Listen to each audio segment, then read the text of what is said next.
அனைவருக்கும் வணக்கம். இன்றைய பதிவில் நமது பாரம்பரிய அரிசியில் ஒன்றான அற்புத சத்துக்களும் பலன்களும் மிகுந்த கருப்பு கவுனி அரிசி உபயோகத்தை பற்றி தான் பார்க்க போகிறோம். இந்த அரிசியில் அதிக அளவு நார்ச்சத்தும் குறைவான கலோரிகளும் இருக்குது. கார்போஹைட்ரேட்டும் குறைவாக தான் இருக்குது.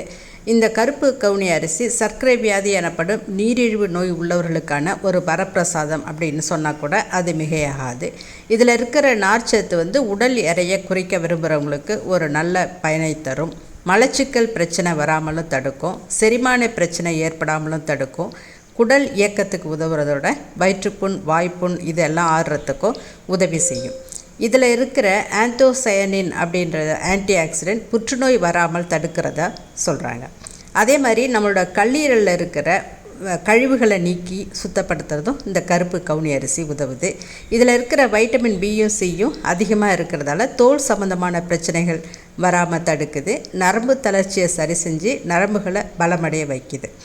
அதே மாதிரி இது தொடர்ந்து சாப்பிட்டுட்டு இருக்கும் பொழுது உடலில் இருக்கிற கெட்ட கொழுப்புகளை வெளியேற்ற உதவுது. அதனால் இதே பிரச்சனை வராமல் தடுக்குது. இந்த கெட்ட கொழுப்புகளும் வெளியேறதால பிபின்னு சொல்லப்படக்கூடிய உயர் ரத்த அழுத்த பிரச்சனை இருக்கிறவங்க காலையில் இது கஞ்சியாக எடுத்துகிட்டு வரும்போது நல்ல பலன் கிடைக்கும். இப்போ இந்த கருப்பு கவுனி அரிசியை பயன்படுத்தி ஒரு கஞ்சி மாவு எப்படி நம்ம வீட்டிலேயே தயாரிக்கிறது அப்படின்றத பற்றி பார்க்கலாம். இந்த கஞ்சி மாவு தயார் செய்கிறதுக்கு ஒரு சின்ன கப்பு அளவுக்கு நான் கருப்பு கவுனி அரிசி எடுத்திருக்கேன். இதை நல்லா சுத்தம் பண்ணிக்கிட்டு இதை அலசலாம் தேவையில்லை, அப்படியே வறுத்துக்க வேண்டியது தான். எந்த கப்பில் நம்ம அரிசி எடுத்துருக்குறோமோ அதே கப்பில் பாதி அளவுக்கு பார்லி எடுத்திருக்கேன். இது எடை குறைப்புக்கு உதவி செய்யும். அதே கப்பில் பாதி கப்பு அளவுக்கு இப்போது பாசி பயிறு நான் எடுத்துருக்கிறேன். நான் இதில் முழு பயிர் எடுத்துருக்கிறேன். நீங்கள் உடச்சி தூள் நிற்கிற பாசிப்பருப்பு இருந்தால் கூட அதை பயன்படுத்திக்கலாம். 1 டீஸ்பூன் அளவுக்கு மிளகு எடுத்திருக்கிறேன்.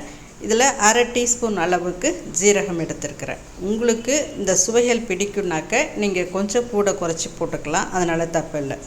அப்புறம் ஒரு 10 பல்லு பூண்டு தேவை நமக்கு. அது நல்லா காஞ்ச பூண்டாக இருக்கணும், உரிச்சி எடுத்துக்கணும். இந்த பாருங்கள், இது எல்லாத்தையுமே இப்போ இந்த மெஷர்மெண்ட் படி அளந்து நான் ஒரு பிளேட்டில் எடுத்துகிட்ருக்கேன். இது எல்லாத்தையுமே எண்ணெய் சேர்க்காமல் வெறும் மணலில் வறுத்து எடுத்துக்கணும். வெறும் மணலில் எண்ணெய் சேர்க்காமல் ஒவ்வொரு பொருளையும் தனித்தனியாக வறுத்து எடுத்துக்கணும். தனித்தனியாக தான் வறுக்கணும். எல்லாத்தையும் ஒன்றா சேர்த்து வறுத்தோன்னா சரியாக வரப்படாது. முதல்ல கருப்பு கவுனி அரிசியை வறுத்துக்கிறோம். அடுத்தது இப்போ பச்சை பயிரை வறுத்துக்கிறோம். பச்சை பயிரில் புரதச்சத்து, நார்ச்சத்து எல்லாமே இருக்கிறதால இதய ஆரோக்கியம், சர்க்கரை நோய்க்கு நல்லது. அதே மாதிரி பார்லியும் வறுத்துக்கிறோம். இதில் நமக்கு உடல் எடை குறைக்க விரும்புகிறவங்க, அதாவது டயட்டில் இருக்கிறவங்களுக்கு இந்த பார்லி ரொம்பவே நல்லது. அடுத்தது மிளகை ஃபஸ்ட்டு கொஞ்சம் பாதி அளவுக்கு வறுத்துக்கிட்டு அப்புறம் அதோடையே நம்ம ஜீரகத்தை சேர்த்து வறுத்து நல்லா படபடன்னு பொரியும் வறுத்து எடுத்துக்கலாம். தீஞ்சிடக்கூடாது, அது ரொம்ப முக்கியம்.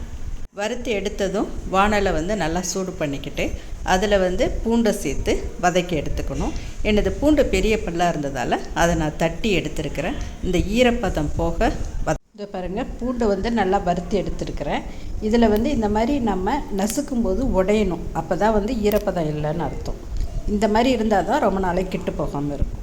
வறுபட்ட எல்லா பொருளையும் மிக்சியில் போட்டு நைஸாக இந்த மாதிரி அரைச்சி ஒரு ஏர்டைட் கண்டெய்னரில் ஒரு கிளாஸ் பாட்டிலோ இல்லை எவர்சிலோ டப்பாவிலோ எடுத்து வச்சுக்கலாம்.